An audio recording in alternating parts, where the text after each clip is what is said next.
Welcome to Fizzy's Wacky World of Wrestling. I am your host, 14 Fitzpatrick, and for our first episode of the podcast, we are going to have a three-part review and reaction of Monday Night Raw from August 5th, 2013, from Green Bay, Wisconsin.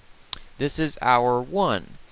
And we begin with Stephanie McMahon opening the show and welcoming us to Monday Night Raw. She then announces that Daniel Bryan has undergone a corporate makeover. Ooh, scary. We then cut to a video of Daniel Bryan undergoing said corporate makeover, and him going to a day spa and getting a suit fitted, eating a steak, and working out. Anything that a typical businessman does, except possibly eating the steak part, because most businessmen, I think, only go to a fast food outlet and get a chicken sandwich or something.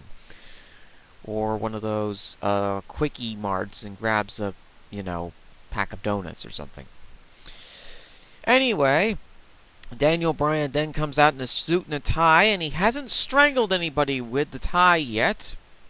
Yet being the operative word. And goes and cuts a promo on John Cena. And by saying that he is a wrestler. I almost dropped my tortilla chips the minute he said the word wrestler. Because it's not a word that's normally used in WWE nowadays, because everyone is labeled as a sports entertainer, per word of McMahon.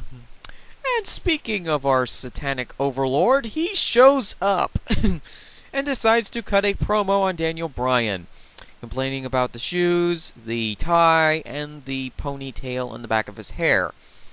He then especially complains about the bird's nest that's growing in his beard. I don't know why birds decide to nest in the beards of lumberjacks, but okay. Those things happen. He then orders Daniel Bryan in order to complete the corporate transformation, to shave off his beard. I guess he wants to remove the source of Daniel Bryan's powers, because apparently that's the only thing that's been getting him a winning streak lately. He then brings out Daniel Bryan's opponent, a barber chair. The barber chair is set on the outside of the ring, and is a surprisingly deadly opponent. It is red, it has a table on the side, it has a bunch of towels that will never be used, and it is an excellent addition to the roster. I wish it incredibly well in its championship quest for glory. Even though I don't think it can bump very well, it can't really sell well, and I'm not sure it can do any promos, but I'm all for inanimate objects on the roster. And this will be, once again, a fine addition to it. And then Vince McMahon reveals the Barber. He is professional barber and marine biologist Wade Barrett, and brings out his various shearing implements of doom. He then says he's going to cut off Daniel Bryan's beard. Daniel Bryan says to only leave a section in the middle. Barrett gets closer to hear what he's having to say, and then Bryan, like every other angry 5-year-old that goes to a hair salon, headbutts the barber, beats him up, and then proceeds to shave off part of his beard, like any 5-year-old would. Vince, meanwhile, decides to have a hissy fit in the middle of the ring and proceeds to stomp on Daniel Bryan's jacket that he conveniently left in there. And somewhere out there, in the middle of Anytown, USA, a suit tailor has just had a heart attack. I'm sure Vince is pleased about this. The brawl was incredibly fun. Daniel Bryan had an excellent promo. The interactions between him and Barrett were absolutely fantastic. And then Vince and his reactions were flawless. Then Bryan gets up onto the stage, rips off his shirt to reveal a shirt underneath, which says "The beard is here" on it, with an arrow pointing upwards. The shirt kind of looks weird to me because it looks like he's wearing a tie, and he hasn't choked Justin Roberts out with one yet. And it also looks like he's a part of Right to Censor, which was a staple in the late 90s, early 2000s Attitude Era. So, our next segment is Rob Van Dam versus Alberto Del Rio. This was a 4-minute long match, and I missed 3 minutes of it because I was doing something else, which was more interesting than watching RVD wrestle. Until the finish. Ricardo tries to set up the bucket in a turnbuckle over on the one side. They attempt to fling RVD into the turnbuckle. Unfortunately, the bucket pops out, and Ricardo has to reset the spot and put the bucket back into the turnbuckle. They redo the spot. ADR goes flying into the turnbuckle with the bucket in it. The bucket scoring apparently the winning finishing maneuver, and causing him to tumble and cause RVD to pin him for the 1-2-3. Although I would count the assist to the bucket, and would put him into the triple threat match for the World Heavyweight Championship, because I would rather not see RVD wrestle. Post-match, ADR takes his frustration out on Ricardo Rodriguez by completely going villain and starting to beat him up with the bucket, and then beating him up with the stairs, and then trying to rip his arm off.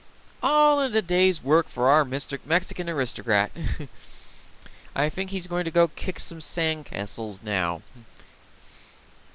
Afterwards, despite the fact that the bucket is very clearly the one at fault here for blowing the spot.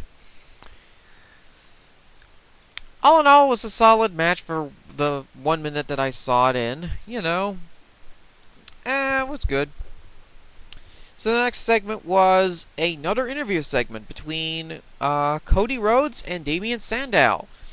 Cody says he has spared no expense in getting Damien Sandow's briefcase out of the Gulf of Mexico, which I assume means he sent Hornswoggle out in a little dinghy and a fishing pole to go fish it out of the shark-infested waters. How thoughtful of him! Anyway, apparently Hornswoggle succeeded fishing the briefcase out of the said shark-infested and jellyfish-infested waters, and the briefcase is in a box, which is clearly waterlogged. He then reveals the briefcase, and it has a bunch of seaweed on it. It has some sand in it. The contract is, I believe, destroyed, but apparently it's still counted as a World Heavyweight Championship contract, which, I guess thoughtful thinking involved there in case somebody tried to throw the briefcase into the Gulf of Mexico. Maybe they should waterproof those briefcases. I don't know, maybe that's a thought. But anyway, this attracts Damien Sandow's attention because, well, he lost the briefcase to Cody Rhodes, throwing it in the Gulf of Mexico, as I said before. And Cody lures him with the briefcase, then proceeds to jump at him and brawl, and this was definitely not a day for tailors who make suits to watch this show, because another pair of suits get ruined in this brawl. And that's counting 3 suits have been ruined thus far, which means 3 single heart attacks for suit makers. Wonderful. Apparently WWE is trying to kill off the entire business suit industry. I don't know. It's just another feud. Another day, another feud. Was a really great segment. Cody was great on the mic. Damien Sandow had great facial expressions, and I really loved the recap video with the sad opera theme music, which was really funny. And also the fact that apparently Damien cannot swim. Well, anyway, our last match in Hour 1 is Ryback versus Mark Henry. I feel incredibly indifferent to this matchup because Ryback walked out, and Mark Henry got a count-out victory, which he felt indifferent to. I guess this was a typical strongman versus strongman matchup. The fans were not going to like it anyway, and they never really do like these strongman matchups unless it's Big E Langston wrestling, because he's actually quick on his feet for being such a big guy. And we will see Mr. Big E Langston a little later on in this review.